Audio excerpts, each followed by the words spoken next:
दोस्तों, मैं दीपेंद्र सिंह कुशवाहा आपके अपने चैनल जीवन स्टडी में स्वागत है। आज हमारा जो टॉपिक है वो ताम्र पाषाण काल से है। हम लोगों ने इससे पहले 3 वीडियो देखे थे पाषाण काल के। एक देखा था पुरा पाषाण काल, मध्य पाषाण काल और नव पाषाण काल। उसी में क्योंकि ताम्र पाषाण काल जो सभ्यता है ये पुरा पाषाण काल में भी मिलती है, मध्य पाषाण काल में भी मिलती है, ठीक है, और नव पाषाण काल में भी। लेकिन सबसे ज्यादा इसके कहा जाए साक्ष्य नव पाषाण काल के बाद ज्यादा मिलते हैं। और ये सभ्यता फिर पाषाण काल, नव पाषाण काल और वैदिकता और ये सिंधु घाटी सभ्यता तक ये सभ्यता चली जाती है। तो हम बात करेंगे ताम्र पाषाणकालीन सभ्यता की। तो ताम्र पाषाणकालीन है, पाषाण काल से संबंधित है। तो ताम्र पाषाणकालीन सभ्यता है क्या? तो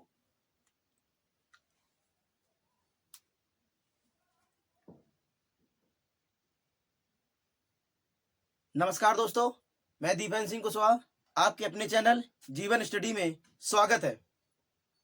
तो जिन लोगों ने अभी तक इस चैनल को सब्सक्राइब नहीं किया है वो लोग चैनल को सब्सक्राइब कर लें, बेल आइकन को जरूर दबा दें जिससे समय समय पर नोटिफिकेशन मिल सके, और प्रत्येक वीडियो को शेयर भी किया करें।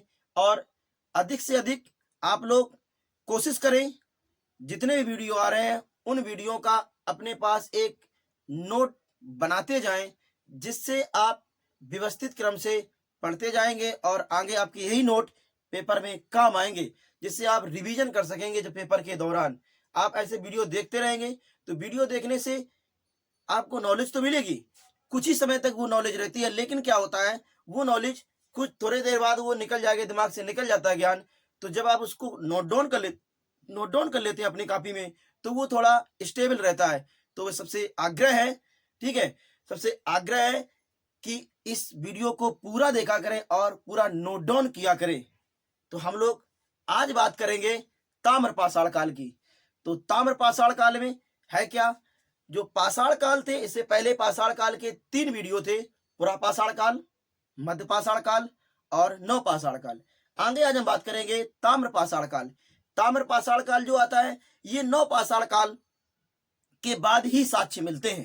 ताम्र का मतलब है तांबे के, क्योंकि नव पाषाण काल में जो पत्थर के औजार बनाए जाते थे उन पत्थरों के औजारों पर अब तांबा उपयोग करने लगे थे। उनके ऊपर औजारों पर जब तांबा उपयोग करने लगे तो उस सभ्यता को एक नई सभ्यता, उस नई विशेषता एक बन गई, क्योंकि पहले तो लोहे के ही औजार थे, अब औजारों पर तांबा लगाया जाने लगा। इसीलिए एक नई सभ्यता विकसित होकर आई जिसे कहते हैं ताम्र पाषाणकालीन सभ्यता। थी ये विशेषता पाषाण काल में ही, लेकिन तांबा उपयोग करने लगे, इसीलिए ताम्र पाषाणकालीन सभ्यता कहते हैं। और ताम्र पाषाणकालीन सभ्यता की विशेषता जो मिलती जाती है वो मिलती जाती है सिंधु सभ्यता तक, सिंधु घाटी सभ्यता तक ये विशेषता मिलती जाती है। तो याद रखना, ताम्र पाषाणकालीन सभ्यता कह सकते हैं पाषाण काल में भी चली, ताम्र पाषाण काल में भी चली और सिंधु घाटी सभ्यता तक इन सभ्यता के लक्षण मिलते हैं। तो ताम्र पाषाणकालीन सभ्यता क्या है देखते हैं जरा। मैंने बताया ताम्र पाषाणकालीन सभ्यता जो है ये, इसके किस तरह से हम कहेंगे ताम्र पाषाणकालीन सभ्यता है, तो लक्षण क्या है, इसकी विशेषता क्या है? लक्षण मतलब इसकी विशेषता। विशेषता है जब मानव द्वारा पत्थर और तांबे से बने औजार प्रयोग होने लगे थे, यानी मानव ने पत्थर और तांबे के औजार बनाना शुरू कर दिए थे, वह सभ्यता क्या कहलाती है? ताम्र पाषाणकालीन सभ्यता कहलाती है। तो बात आ गई, तांबा एक धातु है, तो सबसे पहले कौन सी धातु उपयोग की गई मानव द्वारा? तो मानव द्वारा सबसे पहले प्रयोग किए जाने वाली धातु अगर कहा जाए तो तांबा है। वो कितने साल पुराने प्रयोग की गई थी साक्ष्य मिलते हैं 5000 ईसा वर्ष पूर्व इसके साक्ष्य मिलते हैं। अगर कहा जाए ऐसी सभ्यता, ये ताम्र पाषाणकालीन सभ्यता आ जाती है। आगे हम सभ्यता पढ़ेंगे सिंधु घाटी सभ्यता को कांस्य युगीन सभ्यता कहते हैं। फिर आगे सभ्यता आएगी एक वैदिक सभ्यता, उसमें से उत्तर वैदिक सभ्यता आएगी, उस उत्तर वैदिक सभ्यता को हम लौह युगीन सभ्यता कहते हैं। तो पाषाणकालीन सभ्यता को एक नाम और देते हैं, क्या कहते हैं पाषाण काल को? तांबा, क्योंकि तांबे का उपयोग किया, तो पाषाणकालीन सभ्यता को ताम्र सभ्यता कहते हैं। सिंधु घाटी सभ्यता में कांसे का उपयोग हुआ इसलिए कांस्य सभ्यता कहते हैं। वैदिक सभ्यता में लोहे का उपयोग हुआ, इसे लौह युगीन सभ्यता कहते हैं। तो याद रखना ये तीनों पॉइंट अपने कॉपी में नोट डाउन जरूर करना। आगे आते हैं, बात करते हैं। अगर हम कहें पाषाणकालीन सभ्यता कैसी थी, मुख्यतः ग्रामीण सभ्यता थी। गांव में लोग निवास करते थे, गांव में झोपड़ियों में कोई विशेष महल नहीं थे, ठीक है, कोई। लेकिन क्या हुआ, कुछ विकसित होने लगे थे महल।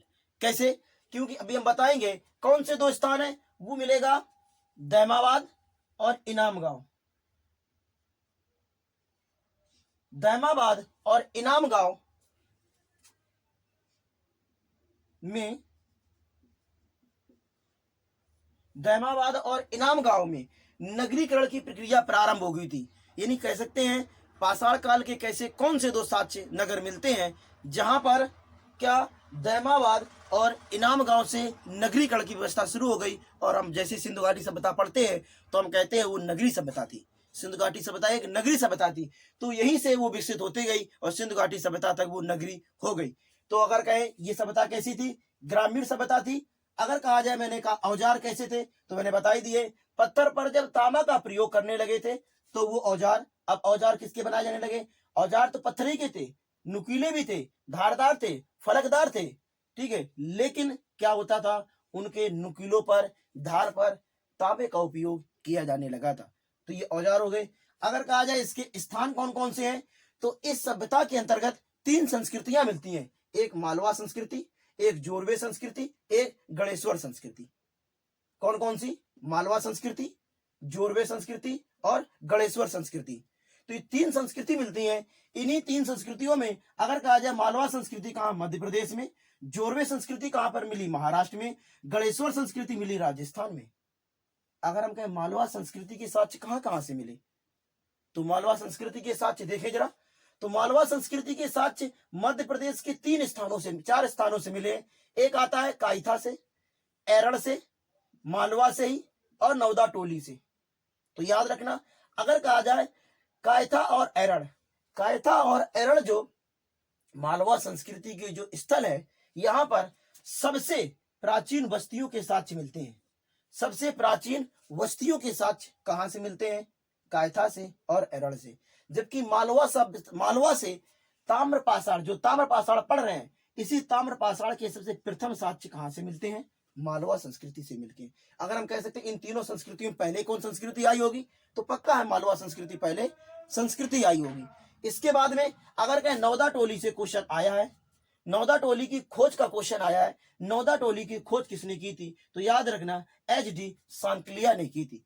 नौदा टोली की खोज मध्य प्रदेश पड़ता है, एच.डी. सांकलिया ने की थी और नर्मदा नदी के किनारे स्थित है, याद रखना।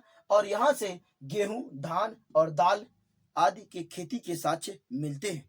अगर हम बात करें अगला, जोरवे संस्कृति। जोरवे संस्कृति जो महाराष्ट्र में, लेकिन महाराष्ट्र में दो स्थानों पर, मैन का अहमदनगर में और पुणे में 6 स्थान मिलते हैं। इस सभ्यता के 6 स्थान इस संस्कृति के मिलते हैं। अहमदनगर में 3 मिलते हैं, पुणे में 3 मिलते हैं। तो अहमदनगर में जोरवे मिलता है, इसी जोरवे के नाम से जोरवे संस्कृति आया। इसके बाद आता है नेवासा, इसके बाद आता है दैमाबाद। अगर पुणे में कह दे तो पुणे में कौन है, चंदौली है। इसके बाद कह दें कौन, सोनेगांव है और इनाम गांव है। तो याद रखना सोनेगांव और इनाम गांव। अगर कह दें इन 6 स्थल है जोरवे संस्कृति के, इन 6 स्थलों में से सबसे बड़ा स्थल कौन सा है, तो अगर कहा जाए सबसे बड़ा स्थल कौन सा है, दैमाबाद है। सबसे बड़ा स्थल कौन है, दैमाबाद। और दैमाबाद है, दैमाबाद से कौन से साक्ष्य मिलते हैं, तो यहां से तांबे का रथ मिला था। क्या मिला था, तांबे का रथ। अपनी कॉपी में नोट डाउन जरूर करना है इसको, तांबे का रथ। तो याद रखना दैमाबाद से क्या मिला है, तांबे का रथ। जबकि इनाम गांव से हमें मातृ देवी की प्रतिमा मिली है। इनाम गांव से हमें मातृ देवी की प्रतिमा मिली है और 5 कमरों वाला एक मकान मिला है। 5 कमरों वाला इनाम गांव से हमें एक मकान मिला है और मातृ देवी की एक प्रतिमा मिली है। फिर हमने बता ही दिया दैमाबाद, इन 6 में से दैमाबाद और इनाम गांव से ही सबसे पहले नगरीकरण की प्रक्रिया प्रारंभ हो गई थी। क्वेश्चन आ जाए पाषाण कालीन कौन से 2 स्थल है जहां से नगरीकरण की व्यवस्था प्रारंभ हो गई थी। पाषाण काल कहे या ताम्रपाषाण कहे, बात वही है, ठीक है। अगर कहा जाए तो कौन से, दैमाबाद और इनाम गांव, याद रखना। फिर इसके बाद एक संस्कृति और आती है गणेश्वर संस्कृति, ये मिलती है राजस्थान में। राजस्थान में किस नदी पर मिलती है? तो नदी याद रखना, बनास नदी पर मिलती है राजस्थान में। अगर कहा जाए बनास नदी राजस्थान में मिलती है, यहां से दो स्थल महत्वपूर्ण है। एक का नाम आता है तंबती और एक का नाम मिलेगा गिलगुट।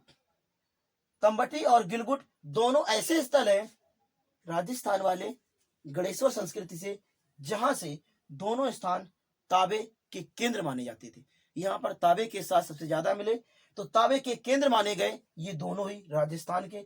और अगर कह दें गिलगुट से क्या मिला है, तो यहाँ से प्रस्तर यानी पत्थर फलक उद्योग के साक्ष्य मिले हैं। यानी यहाँ से पत्थर पक्का मिलेंगे, क्योंकि मैंने कहा ना पत्थरों पर तांबे, यानी जहां पर पत्थरों पर तांबा लगाया जाता था वहां पर साक्ष्य मिले होंगे।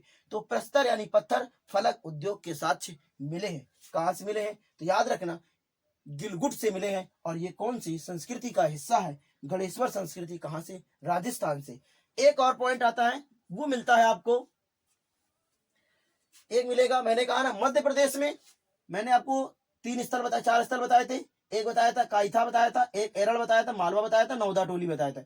उनमें से कायथा और एरड़ और महाराष्ट्र का इनाम गांव की जो बस्तियां हुआ करती थी, इनाम गांव की जो बस्तियां हुआ करती थी वो किलेबंदी के रूप में थी। किलेबंदी एक दुर्ग हुआ करता था, चारों तरफ इन बस्तियों घेर दिया जाता था, चारों तरफ दीवारें बनाई जाती थी जिससे कोई बाहरी आक्रमण न हो सके। तो याद रखना 3 स्थल है, कौन कौन से? कायथा, एरड़ और इनाम गांव की बस्तियां किलेबंदी के रूप में हुआ करती थी। ये इतना सा छोटा सा वीडियो था। अगर वीडियो अच्छा लगा हो तो वीडियो को शेयर जरूर कर देना और बेल आइकन को जरूर दबा देना।